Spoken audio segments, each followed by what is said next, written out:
All right, today we're diving into a really powerful document.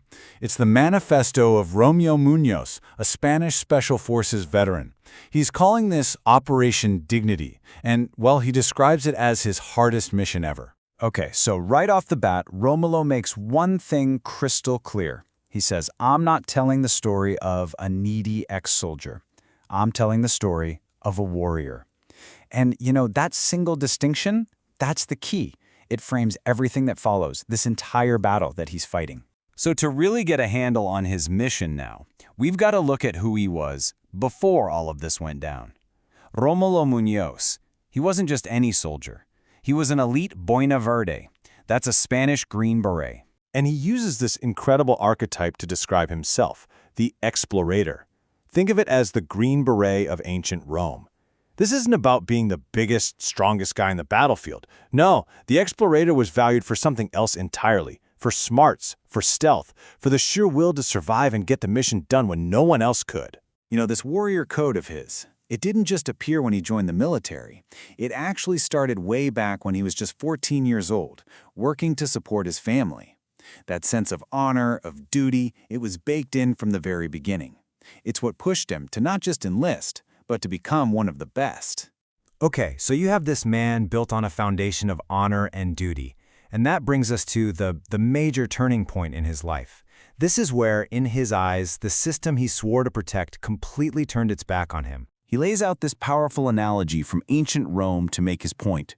On one hand, you had the ideal, the missio causaria, where an elite soldier, like an explorator, gets injured and the empire takes care of him.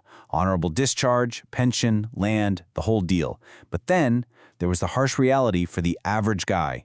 They were often just seen as impedimentum, an impediment, a burden, something to be left behind. And after setting that stage, he brings it right into the present day with this line. And now, let's talk about me. He's basically saying, I am that modern-day legionary who was left behind. So what exactly happened? Well, he lays out this absolutely brutal timeline. First, a helicopter jump accident during service shatters his back. Then, he says he was abandoned by the system, so much so that he had to sue the military just to get money for his own surgeries. Because he's incapacitated, he can't work, and the bank forecloses on his home. And finally, pushed to the absolute edge, he makes what he calls an error born of desperation, which leads to his arrest. Just one thing after another. And this is so important to understand his perspective. He says, the wound put me out of action, but it was the abandonment that almost finished me. See, the physical pain, the shattered back, that wasn't the worst part.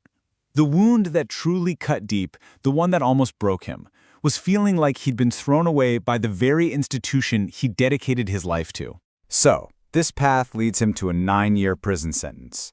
But in his telling, this wasn't a time for rehabilitation. No, he describes it as a new war fought within the prison walls, a systematic campaign, he says, to completely dismantle him. And he alleges that because he fought for his rights, because he wouldn't stay silent, he faced constant reprisals.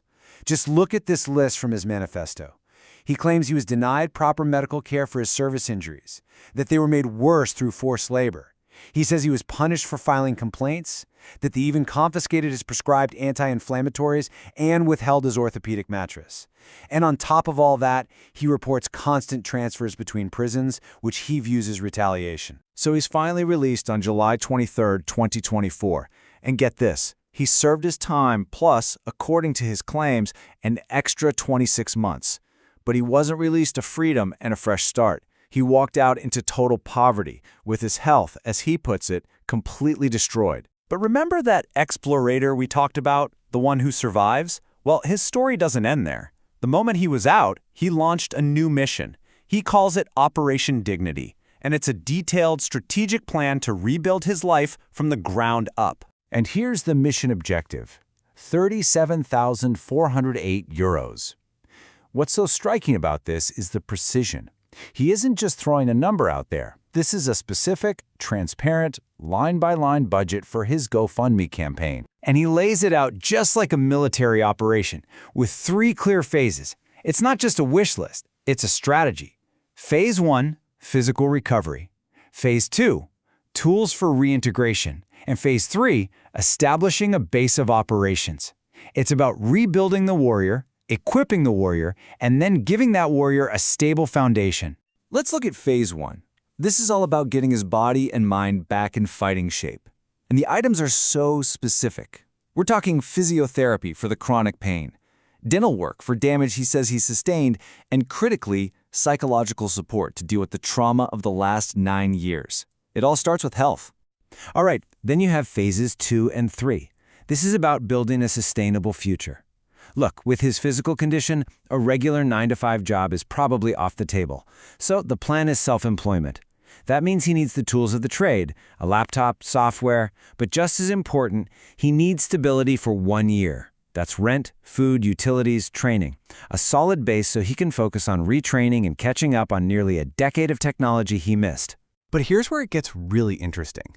This whole mission, Operation Dignity, it's not just about him. He makes it very clear that his own recovery is just step 1 of a much bigger, more ambitious plan. He calls this long-term vision the Plan Semilla Ibarra, or the Iberian Seed Plan.